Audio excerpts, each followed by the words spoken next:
Ang ating pag-aaral po ay mula sa Aklat ng Mga Awit sa chapter 46. Ang version ng Biblia na ating gagamitin sa Tagalog po ay ang Bagong Biblia at ilang Revised Tagalog Popular Version.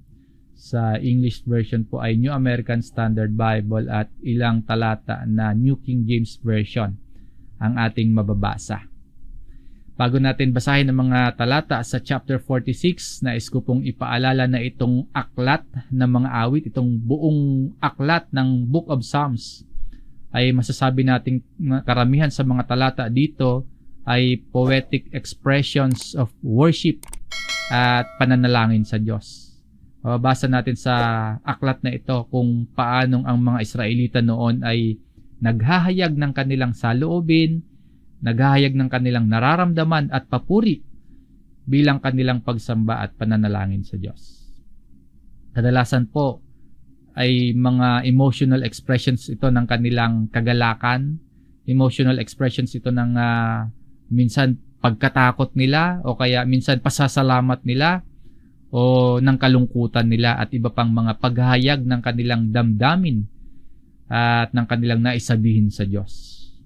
So basahin natin itong aklat na ito nang may interes yung ating isip at makakatulong naman ito sa atin na maturuan tayong maging tapat at hindi lang basta maging emosyonal sa ating mga pananalangin at pag-awit para sa Diyos. Minsan po kasi meron tayong mga sitwasyon na kahit po sa Diyos, hindi tayo nagiging tapat sa kung ano yung nararamdaman natin. Minsan sa pag-awit at pananalangin natin sa Diyos, hindi tayo nagiging tapat na hindi natin masabi yung totoong nararamdaman natin. Minsan para bang nag-perform lang tayo sa ating prayers o kaya sa ating pag-awit para sa Diyos. Dito po sa aklat na ito, kapag pinag-aralan nating mabuti, kapag binasa nating mabuti, tutulungan tayo nito na mahayag yung tunay na nararamdaman natin kaugnay sa ating relasyon at pananampalataya sa Diyos. Muli po, hindi ito sa pagiging emosyonal lamang. Bagamat totoo na hindi natin maihiwalay yung ating nararamdaman pagdating sa pag-awit at panalangin sa Diyos, pero maaari tayong matulungan ng aklat na ito na tapat nating masabi sa Diyos kung ano talaga yung nilalaman ng ating puso. Na kapag binasa natin yung aklat na ito, para bang nagiging tayo mismo yung umaawit o kaya tayo mismo yung nananalangin. Ibig sabihin, tinutulungan tayo na maihayag natin sa Diyos yung ating tunay na nararamdaman, para bang nagiging personal prayer natin sa Diyos habang mas lalo nating nakikilala ang Diyos sa tulong ng aklat na ito. Kaya yung ating prayers at mga pag-awit sa Diyos ay hindi dapat nakabase sa feelings at emotions lang natin, kundi nakabase sa pagkakilala sa kung sino ang ating Diyos at kung gaano natin siya kakailangan.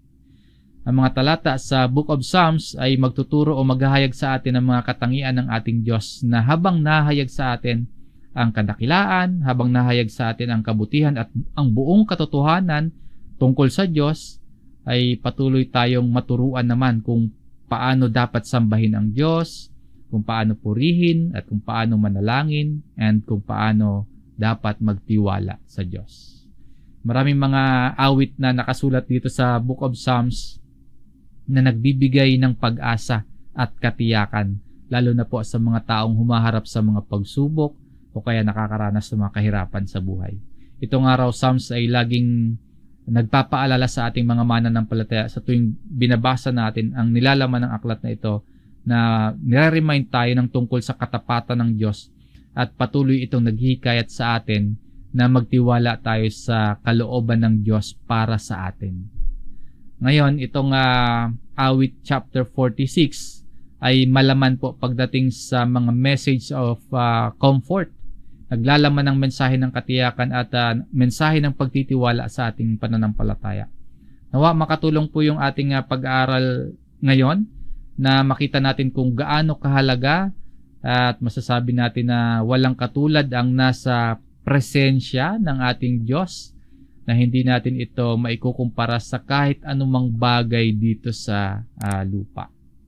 Ang chapter 46 ay nagsisimula po sa salita na ang Diyos. Kapag binasa po natin at sinimulan ang Ang chapter 46, ang mababasa natin doon ay God is.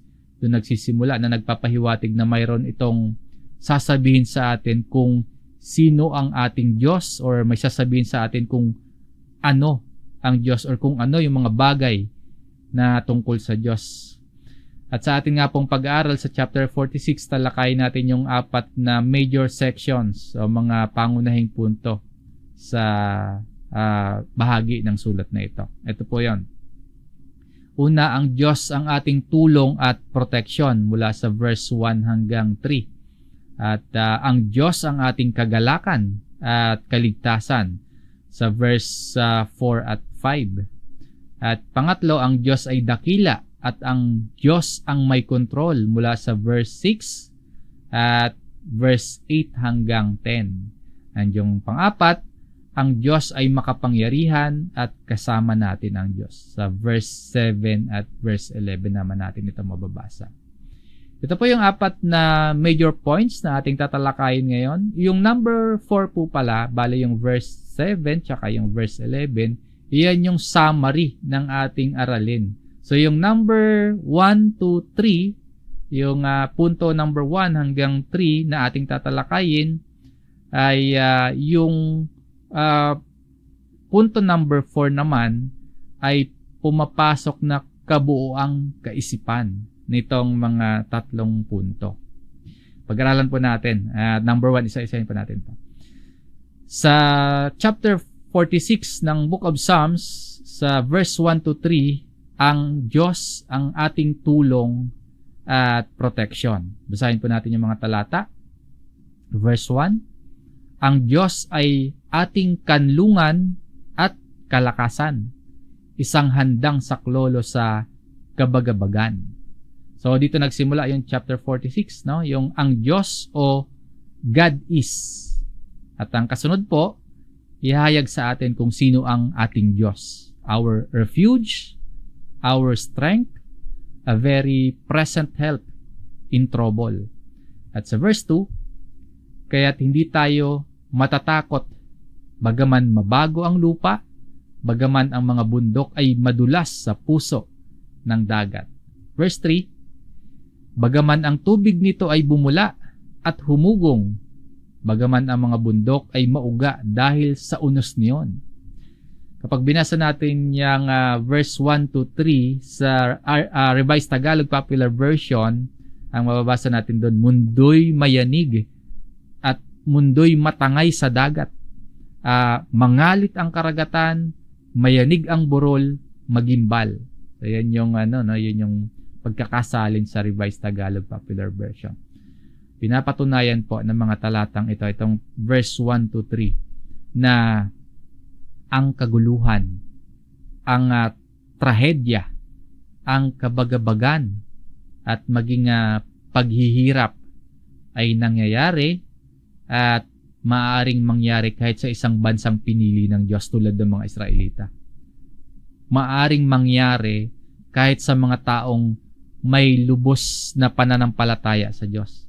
Na kahit sa isang Kristiyano, na kahit sa isang may malalim na pagtitiwala sa Diyos, ay maaring mangyari ang iba't ibang uri ng paghihirap at kaguluhan. Katulad ng nangyari o naranasan ng mga alagad na nakasulat sa Mateo chapter 8 sa verse 23 at hanggang 27. Basahin po natin. Nang makasakay si Jesus sa bangka, sumunod sa kanya ang kanyang mga alagad. Verse 24, at dumating ang isang malakas na bagyo sa dagat. Ano pat matatabunan na ng alon ang bangka, ngunit siya ay natutulog. Sa 25, lumapit sila sa kanya at siya ay ginising na nagsasabi, Panginoon, iligtas mo kami, mamamatay kami. Sa 26, sinabi niya sa kanila, bakit kayo natatakot? O kayong maliliit ang pananampalataya? Kaya't bumangon siya at sinaway ang mga hangin at ang dagat at nagkaroon ng lubos na kapayapaan. At sa 27, kaya't namangha ang mga tao na nagsasabi, anong uring tao ito na maging ang mga hangin at ang dagat ay sumusunod sa kanya? Sa buhay po nating ito, makakaranas tayo ng takot. Ang tanong, bakit? Tayong lahat po, ang ating buhay may kanya-kanyang bangka. At sa ating paglalayag, hindi natin mapipigilan na or hindi natin maiiwasan na makaranas ng bagyo at malalakas na alon na hampas sa atin. Darating at darating ang mga pagsubok sa ating buhay. Minsan walang warning. Nasa gitna na pala tayo ng unos. Nasa gitna na pala tayo ng malalakas na bagyo ng problema. Ang mabuti o kaya ang good news na sa atin, kapiling kasama natin ang Panginoong Hesus. Ganun pa man, huwag nating isipin na dahil kasama natin ang ating Panginoon sa ating bangka o sa ating buhay, ay hindi na nga tayo makakaranas ng bagyo. Nakita natin sa mga talatang ating binasa kung paano halos lumubog yung bangkang sinasakyan ng mga alagad. At natakot sila. Napakaramdam nila, mamamatay na sila. At nakita din po natin na mismong ang Panginoong Hesus nakaramdam ng bagyo, nakaranas ng hampas ng alon, nakaranas ng hirap ng buhay. Tapos tayo po, no, ng mga tagasunod lamang ng Panginoon, iisipin natin na entitled na tayo sa purong mapayapa at purong mabuting buhay. Sa buhay po natin, kahit mga Kristiyano na tayo, merong kaguluhan. Pwedeng mangyari yung trahedya. Pwedeng makaranas tayo ng mga paghihirap. Ano ang tanong ni Jesus sa kanyang mga alagad sa verse 26 kanina, nabasa natin? Bakit kayo natatakot? Sa verse 2 ng ating main text, ang sabi po doon, kaya't hindi tayo matatakot. Mundo man ay at karagatan ay mayanig. Hindi tayo matatakot. Hindi tayo dapat matakot. Bakit daw po? Dahil Diyos ang ating kanlungan. Dahil ang Diyos ang ating kalakasan at handang saklolo natin. Ang Diyos yung ating tulong at proteksyon. Sinasabi sa atin ng Psalms 46 na huwag tayong matakot. Ito rin po yung gustong iparating ng Panginoong Hesus sa kanyang mga alagad dito. Noong sila ay natatakot na baka lumubog yung kanilang bangka dahil sa bagyo, ipinaparating ng Panginoong Hesus na huwag silang matakot. Tila sinasabi sa atin ng salita ng Diyos na ating pinag-aaralan ngayon na hindi rin tayo dapat matakot kahit anuman po yung dumating sa buhay natin. Anumang unos, anumang lakas ng alon, anumang bagyo, anumang problema, anumang paghihirap, huwag tayong matakot. Hindi tayo dapat matakot kahit para bang lulubog na yung bangka natin. Ang lakas ng alon, ang lakas ng bagyo ng buhay, parang hindi hinto. Huwag daw po tayong matakot dahil may kasama tayo. May Diyos tayo. At sa Panginoong Hesus, nakikilala natin or nahayag sa atin ang Diyos. Sabi po sa verse 7 ng ating main text, ang Panginoon ng mga hukbo ay kasama natin. Ang Diyos ni Jacob ay kanlungan natin. Ganun din po sa verse 11 sa Psalms 46 pa din. Ang Panginoon ng mga hukbo ay kasama natin. Ang Diyos ni Jacob ay kanlungan natin. Parehong sinasabi sa atin, ang Panginoon ay kasama natin. Ang Diyos ang kanlungan natin. Kaya bakit nga naman tayo natatakot? Sa ating buhay po, makakaranas or sa iba nararanasan na yung maraming bagyo, maraming problema, maraming luha, maraming kabigatan, o kaya maraming pagsubok na para bang tataob na yung bangka natin dahil sa hirap ng pinagdadaanan natin. Sinasabi sa atin ang salita ng Diyos, be still and know that I am God. Ang Diyos ni Jacob na kanlungan natin, ang Panginoon ay kasama natin. Huwag tayong matakot sa anumang bagyo sa ating buhay. Kung paanong sa pagbangon o paggising ni Jesus sa bangka at sa isang salita ng Panginoon ay pinatigil niya yung bagyo, pinatigil niya yung malalakas na hangin, tayong kasama ang Panginoon ay kaya niyang payapain ang ating kaisipan. At kung hindi man ganap na mangyari yan, yung kapayapaan ng ating isip sa buhay ngayon, hindi man natin yan fully maranasan yan. Tiyak po na mararanasan natin ang kapayapaan at pagtahimik ng kabalisahan sa muling pagparito ng ating Panginoon.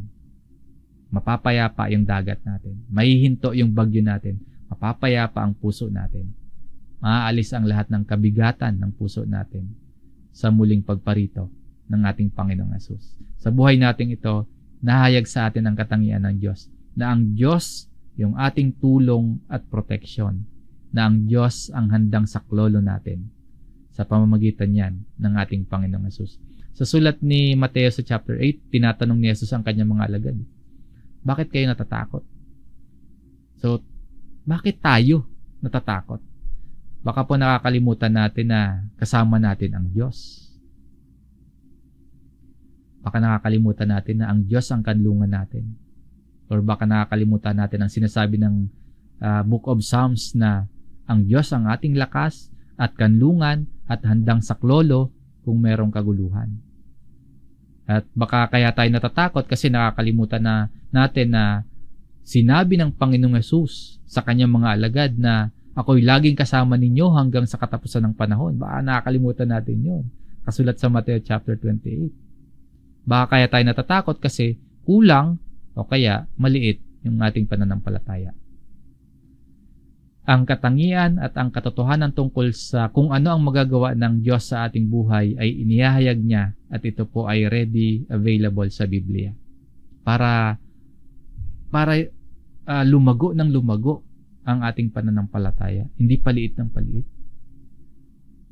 Pero hindi ang kaalaman tungkol sa Diyos yung problema natin.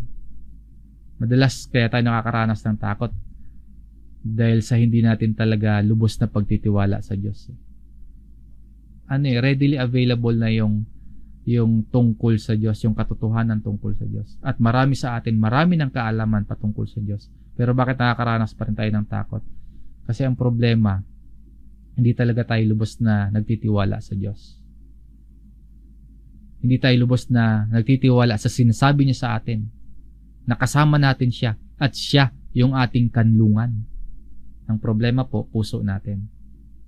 Kaya kulang o maliit yung ating pananampalataya na ang Diyos, yung ating tulong, yung ating proteksyon. Yan po yung pinapaalala naman sa atin ngayon ng salita ng Diyos na ating pinag-aaralan. Yan yung unang punto.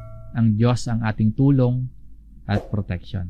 Sa number 2 po, ang Diyos ang ating kagalakan at kaligtasan. Basahin natin ang verse 4 at 5. May isang ilog na ang mga agos ay nagpapasaya sa lungsod ng Diyos, ang banal na tahanan ng kataas-taasan. Ang Diyos ay nasa gitna niya. Siya'y hindi makikilos. Tutulungan siyang maaga ng Diyos. Sa verse 4, may binabanggit na ilog na ang mga agos ay nagpapasaya. Sa ibang salin po, ilog ng galak. Ilog na nagdudulot ng galak sa bayan ng Diyos. Sabi naman po sa John chapter 7 sa verse 37 at 38, basahin po natin. Sa kahuli-hulihan at pinakatanging araw ng pista, tumayo si Jesus at nagsalita ng malakas. Kayong mga nauuhaw ay lumapit sa akin, sa verse 38, at ang lahat ng nananalig sa akin ay uminom, sapagkat sinasabi sa kasulatan, mula sa puso ng nananalig sa akin ay dadaloy ang tubig na nagbibigay buhay. Yung ilog po, yung stream or river, napakahalaga para sa mga tao, lalo na noong unang panahon. Ang ilog yung pinagkukunan nila ng maiinom, no, source of food din, source of refreshment din. Ibig sabihin, yung ilog yung nagbibigay buhay, no, source of satisfaction, pinagkukunan ng kagalakan. Kung paanong ibinibigay ng ilog yung pang-araw-araw na pangangailangan ng mga tao para mabuhay sila, sinasabi naman ng Panginoong Hesus, ang lahat ng nananalig sa Kanya, sinasabi ng kasulatan, from His innermost, o mula sa puso ng taong nananalig sa Panginoong Hesus, ay dadaloy ang tubig na nagbibigay buhay. So sa Panginoong Hesus, walang pagkauhaw, walang kamatayan. Sa Panginoong Hesus, magkakaroon tayo ng kagalakan at kaligtasan. Ang isang puno po na ang ugat ay nasa ilog, lalaguyan ng matibay. Mamumunga ng sagana at nagiging pagpapala sa lahat ng nakapaligid sa kanya. Ganon din po sa iyo bilang isang Kristiyano. Ang isang Kristiyano na ang ugat ay nasa ilog na kay Kristo, ibig sabihin, ikaw po ay nasa pagpapala ng Diyos. At siguradong mamumunga at magiging pagpapala sa lahat ng nakapaligid sa iyo. Dahil sa Panginoong Hesus, dumaloy sa atin yung ilog ng buhay na walang hanggan.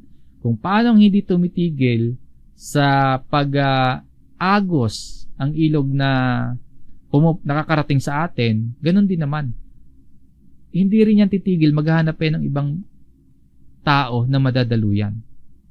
Ipinapaalala po sa atin, may isang ilog na ang mga agos nagpapasaya sa lungsod ng Diyos, sa bayan ng Diyos. So, ang Diyos po ang ating kagalakan at kaligtasan. Number 3, ang Diyos ay dakila at ang Diyos ang may control. Basahin po natin ang Psalms 46 verse 6 and yung verse 8 hanggang verse 10. Sa verse 6, ang mga bansa ay nagkagulo, ang mga kaharian ay nagpasuray-suray. Binigkas niya ang kanyang tinig, ang lupa ay natunaw. Bigyan pansin po natin ito. Binigkas niya ang kanyang tinig. The earth melted. Ito po yung minsang nakakalimutan natin, yung kilalanin ang Diyos. Na ang Diyos ang dakila at He is in control. May mga tao po kasi, iniisip nila dahil sa authority na meron sila, dahil sa kapangyarihan, sa katanyagan at kayamanan ng taglay nila, pwede na nilang gawin yung lahat ng bagay. Na kaya na nilang makuha kahit anong gusto nila. Na iniisip nila tao yung may control sa kanyang buhay. Minsan po, sa foolishness, no? Yung kamang-mga ng tao, pinapalagay nating we are in control. Samantalang sinasabi sa atin ang salita ng Diyos. Sa bigkas lamang niya. Ibig sabihin sa kanyang salita o tinig, maaring ang lupa ay matunaw. Sa verse 8 hanggang 10, ganito po yung nakasaad. Pumarito kayo, inyong masdan ang sa Panginoong gawa, kung paanong gumawa siya ng pangwasak sa lupa. Sabi po dito, pumarito kayo. Ano yung masasaksihan natin kapag sinunod natin ito na pumarito kayo? Pagwasak sa lupa. Ano pa po sa verse 9? Kanyang pinahinto ang mga digmaan. So, sino yung may in control? Di ba? Ang Diyos. Kanyang pinahinto ang mga digmaan hanggang sa mga dulo ng lupa. Kanyang pinuputol ang sibat at binabali ang pana. Kanyang sinusunog ng apoy ang mga karwahe. God is in control. At dahil diyan, sabi po sa verse 10, kayo ay magsitigil at kilalanin ninyo na ako ang Diyos. Ako'y mamumuno sa mga bansa. Ako'y mamumuno sa lupa. Ito po yung minsang nakakalimutan natin.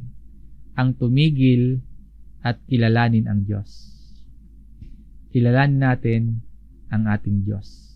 Sa verse 8, hindi po ideal na image ng Diyos yung gusto natin na mababasa doon. No? Ang gusto po kasi natin yung imahe ng Diyos, loving.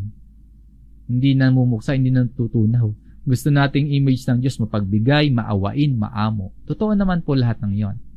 Pero wag nating kakalimutan na may kapangyarihan ang Diyos na kaya niyang magwasak ng lupa. Yan ang inihayag sa atin ang salita ng Diyos. Natatakot na tayo sa mga natural disasters, sa lindol, sa bagyo, sa mga nararanasan natin sa ating buhay.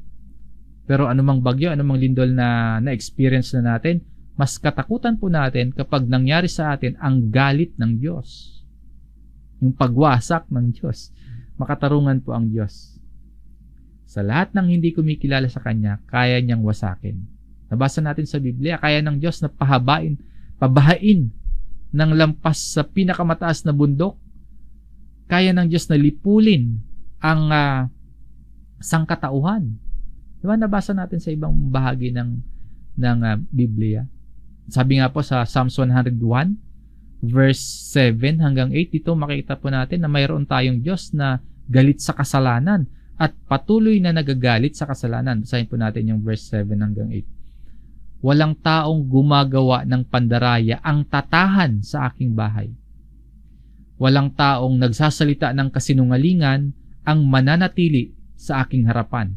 Sa kasunod, tuwing umaga ay aking lilipulin ang lahat ng masama sa lupain upang itiwalag ang lahat ng manggagawa ng kasamaan sa lungsod ng Panginoon.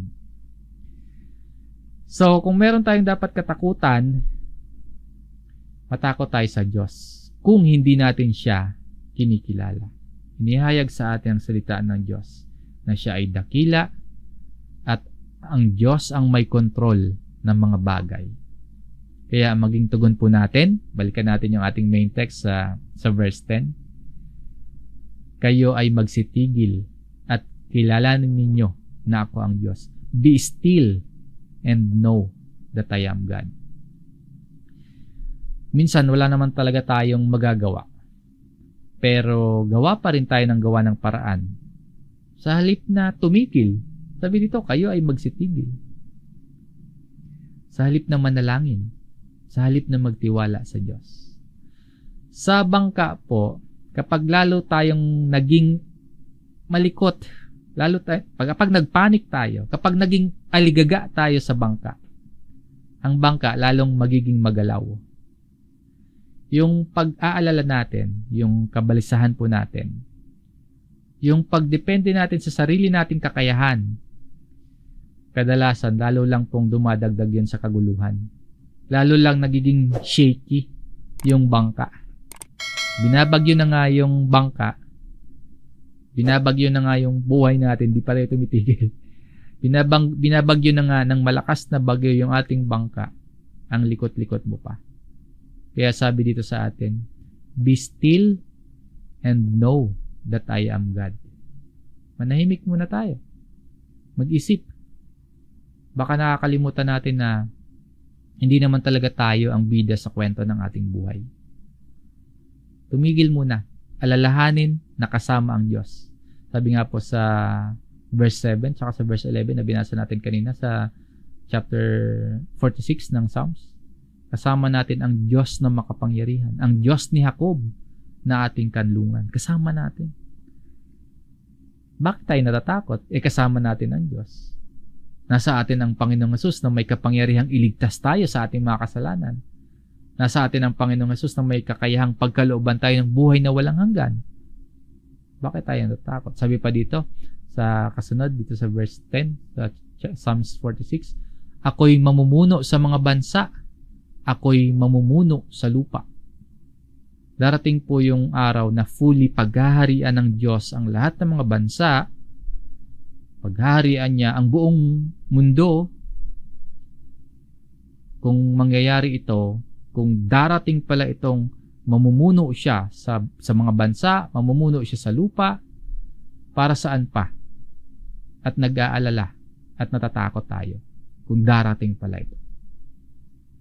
Para saan yung sobra-sobrang pag-aalala natin sa buhay na kung inaasahan natin na ang Diyos ay maghahari sa ating lahat.